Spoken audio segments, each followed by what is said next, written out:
By studying Song of Solomon chapter 8 verses 6 through 7, we can see at least 4 marks that will appear in a woman's life when she has found true love with a man. And to be clear, these signs really would relate to men as well, but when you read through the Song of Solomon, it's a conversation mostly between the man and the woman. And this particular section of this passage we're going to be studying is from the perspective of the woman. So that's the lens we're going to be studying it from today. Number 1, when you want to be so connected to this man that you are willing to own each other, that is a sign that you have found true love. Song of Solomon, chapter 8, verse 6 starts like this: "Set me as a seal upon your heart, as a seal upon your arm." So at this point in history, when the Song of Solomon was written, there was something called a cylinder seal. And that's most likely what is being referred to in this passage. So this seal was used by its owner to mark what was theirs. So it's basically like putting a mark in some wet clay or in some wax to mark a letter or to mark ownership over something. And so it was very valuable because it was basically saying, I'm the rightful owner of this thing. And if you lost your cylinder seal or someone misused it, all types of bad things could happen.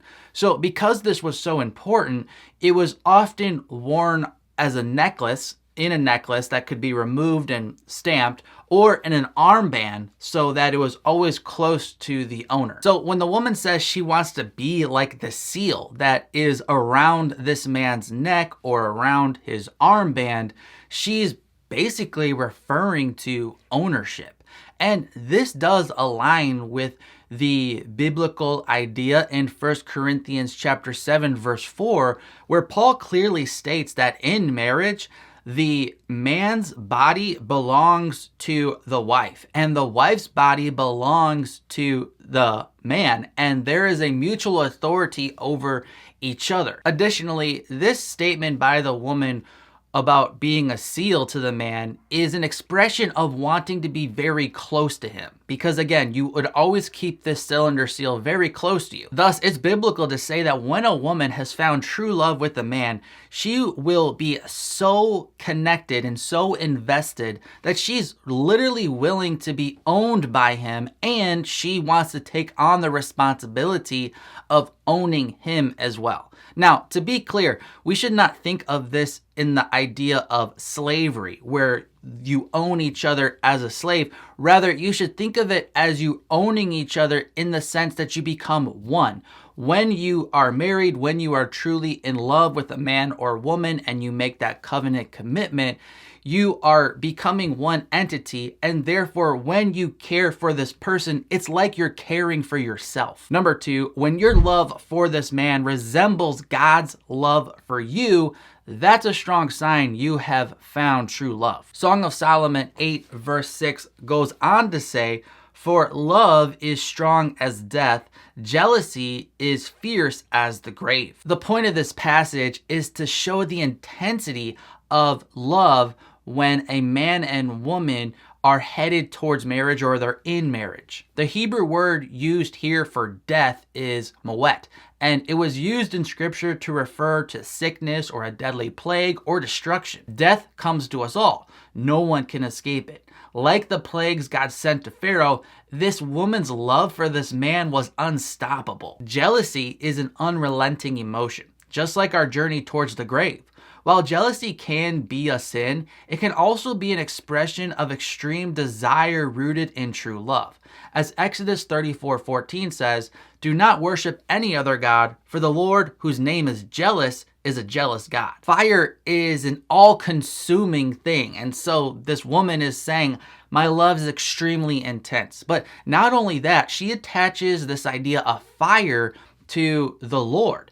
This is what Ligonier Ministry says about this particular phrase. This passage describes love between husband and wife as the flame of the Lord. The covenant name Yahweh does not actually appear in the Hebrew. It is inferred from the Yah ending on the Hebrew word for flame. It is perhaps better translated as this love being a godlike flame. The image conveys intensity, strength, and durability. God's love for us is deep and enduring. So must our love be for our spouses. The point is clear. When a woman loves a man like this, and it resembles God's love for us, that's a sign she really loves this man. Number 3, when nothing can stop your love for this man, that's a sign you have found true love. In Song of Solomon 8, verse 7, the passage goes on to say, "Many waters cannot quench love, neither can floods drown it." So in the previous verse, the woman was comparing the intensity of her love to fire, which is great imagery, but now she's saying that's not quite enough because fire can actually be quenched by water.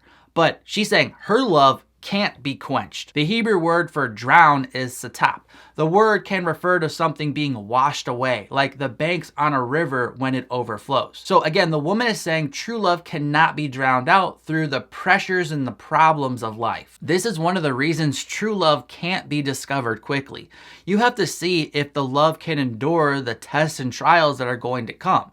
A lot of times we think we've found true love, but then something happens in life and things change. And that's a sign it was never true, the deepest type of true love to begin with. As 1 Corinthians 13, 7 through 8 states, love bears all things, believes all things, hopes all things, endures all things. Love never ends. And number 4, when a woman knows she's willing to sacrifice anything for this man, that's a sign she's found true love. Song of Solomon 8, verse 7 ends like this: "If a man offered for love all the wealth of his house, he would be utterly despised."